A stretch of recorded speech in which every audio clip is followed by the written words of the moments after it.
Hello and welcome back to Business 101 Online. I'm your course instructor, Heather Hines. Today we're going to be talking about Chapter 6, Entrepreneurship and Starting a Small Business. Now remember from Chapter 1, we learned that entrepreneurs are those people that start businesses and take risks with their time and their money. And the last chapter we talked about forms of business ownerships. So most businesses in the United States are actually small businesses. Remember, sole proprietorships comprise of 72%, and most of those sole proprietorships are formed by one person, and they are generally going to be small businesses. So let's talk a little bit about entrepreneurship. Remember from chapter 1 we talked a little bit about it, but today we're going to go a little bit more in depth. Entrepreneurship, what are some pros? Well, you get to keep your profit. You have some independence. You get to make your own schedule. You're not working for anybody else but yourself. Some of the cons are some long working hours, and you have high risk. You're not guaranteed that paycheck like you are when you go and work for somebody else.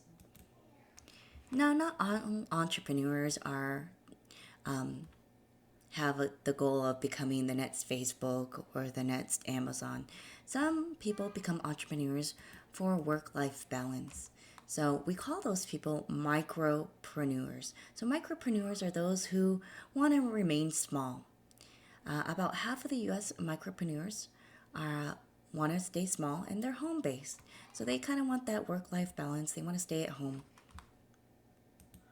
or just have some flexibility in their work schedule. Now remember, most people who own a small business are working 50 plus hours. So maybe micropreneurs, their goal is to work less hours. Maybe their goal is to work from home.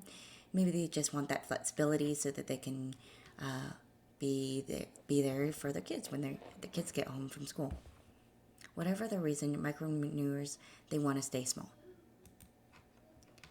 Now, home-based businesses are actually on the rise. Why? Because corporations are trending towards downsizing. We have an increase in technology, which allows video conferencing and other modes of communication, which we didn't have before.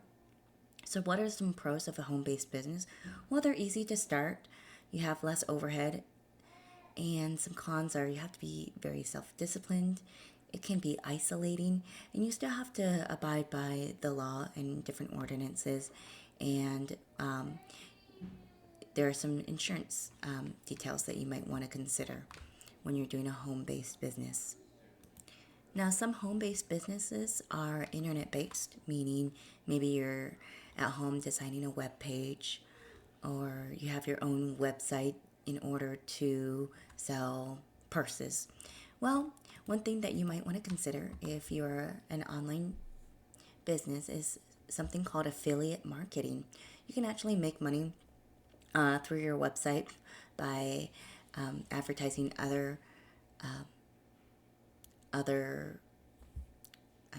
by advertising other people's goods and services, and that's called affiliate marketing. So let's just say you have a little advertisement for another company. People click on that. You might get paid for each click. So that's affiliate marketing. You should know that that's a keyword for this chapter. Another keyword for this chapter is something called intrapreneurs. So an entrepreneur is just a person that wants to start a business and is willing to take a risk. An intrapreneur is actually somebody that works within a corporation. So corporations, they might say, hey, you know what? We really want to promote innovation. We really want to promote people thinking and creating new products. So they might have a whole section of their company dedicated towards promoting intrapreneurs. Intrapreneurs, or they're within a corporation, so they're not starting their own business. They're just coming up with ideas for different products. So for example, the company 3M, the company that brings us Post-its, they actually are continually promoting intrapreneurs by rewarding their workers for creating new products and giving them space and time in order to do so. So that's intrapreneurs. Now, fun fact about Post-its. Post-its were actually invented many years before the sticky adhesive was actually invented by a scientist who was looking to create a strong adhesive, and he accidentally made this really weak adhesive instead. And it wasn't until later when Art Fry saw the Post-it and said, hey, you know what? I could use this to mark my hymn notebook without damaging my hymnal. So it wasn't, the technology was there, but then the actual application of the technology wasn't until much, much later. Now remember, we talked about global business in chapter 3, where we said, hey, you know what? There's something called imports and exports. The government really promotes companies to export. Why? Because that creates more jobs. You know, if we're selling to other countries, that means that we are hopefully overproducing and we have extra inventory to sell to other countries, meaning that there's more jobs, the revenue is taxable, so all kinds of good things come from exporting. So the government really promotes the creation of businesses and jobs. So some of the things that they do, and you need to be familiar with these key terms, are they did the Immigration Act in 1990, where they created investor visas to encourage entrepreneurs to come to the United States. They have enterprise zones. These are just little areas or pockets where the government might say, hey, here is lower taxes, and they might even have extra support for different small businesses or private businesses. And there's something called incubators. These are becoming a little bit more common. It's where basically you have a large office facility, and you can rent out a small space within said office, and you're kind of sharing a lot of the overhead with other people who are trying to start their new business. So an incubator is basically where you have like a central hub. Maybe you have a few different people answering phones, and then you might rent a little office space or a little space within this incubator office where the overhead is pretty low, so the rent is lower because you're sharing costs with other people who are trying to start their own small business. Now, what is a small business? We talked a little bit about sole proprietorship, partnerships, and corporations in the last lecture in chapter 5. Technically, a small business is small if it is small in relation to other businesses in their industry. So it really matters what industry you're in. Are you in the farming industry? Are you in the dining industry? What industry are you in?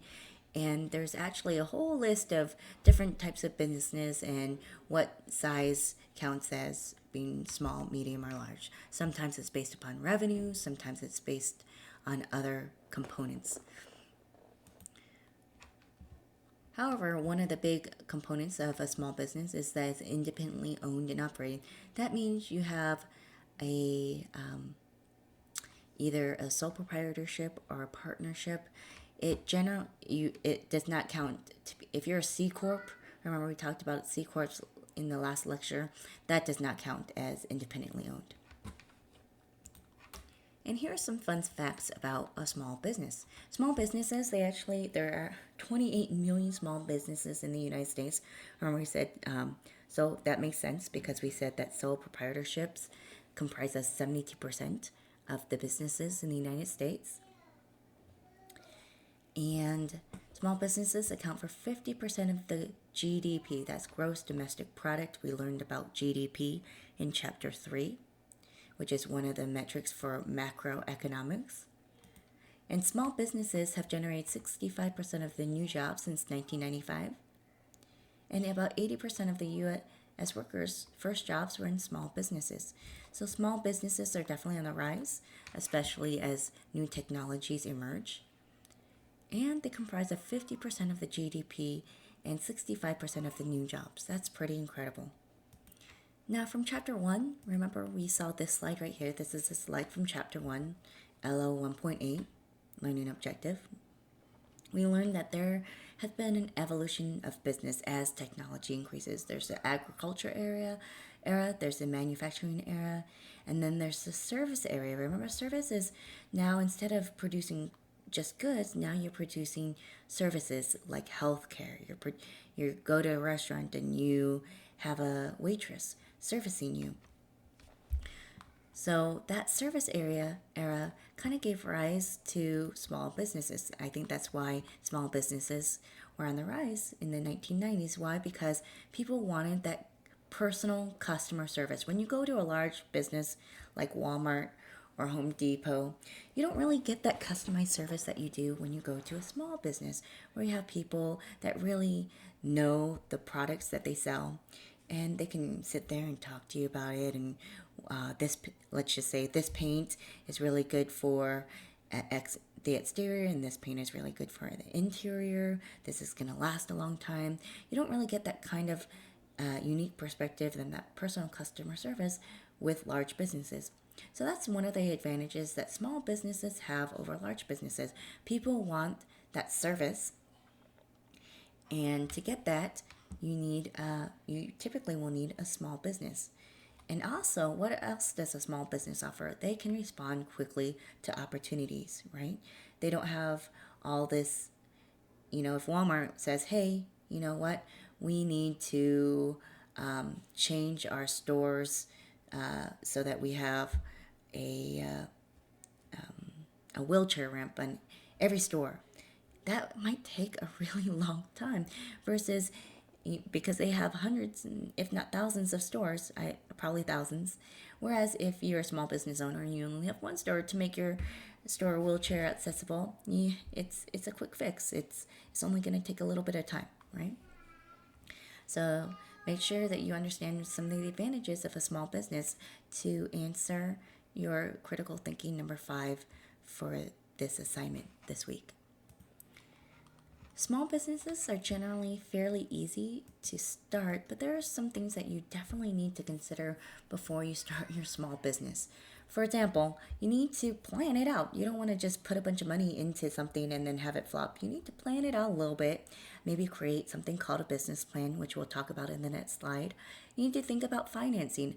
How are you going to pay for your business? Remember, there's generally going to be startup costs to finance. Are you going to include some of your family members to help finance it? Are you going to finance it on your own? Do you have savings? You need to know your customer base. So maybe do a little bit of market research.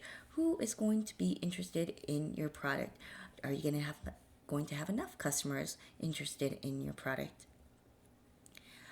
Maybe you have a company and you need employees, especially if you're a service company. You need to understand how to hire employees, how to look for good employees, and how to properly manage them so that they are doing what they're supposed to be doing. Remember, hiring the correct employees is probably one of the biggest things that you're going to do as you're in a business. And you have to think about how are you going to prevent theft from employees. Remember, theft is one of the biggest reasons why small businesses fail. So make sure that you understand how to manage employees if you're going to have them. And also keeping records. This is very important, especially since you have to do something called pay taxes like the rest of us. Are you going to use an accountant? You might want to visit a lawyer to help set up your business properly. If you just start your business without keeping proper records and setting it up correctly, down the line you go, oh, you know what, we're going to expand. Maybe we need a loan from a bank. If you have not set up your business properly, it will be very, very difficult to go back and do all that paperwork. So it's always best to kind of start correctly, and that way if you ever need to expand, maybe get a loan, do other types of things for your business, then it is going to be much, much easier if you keep records and you set it up correctly.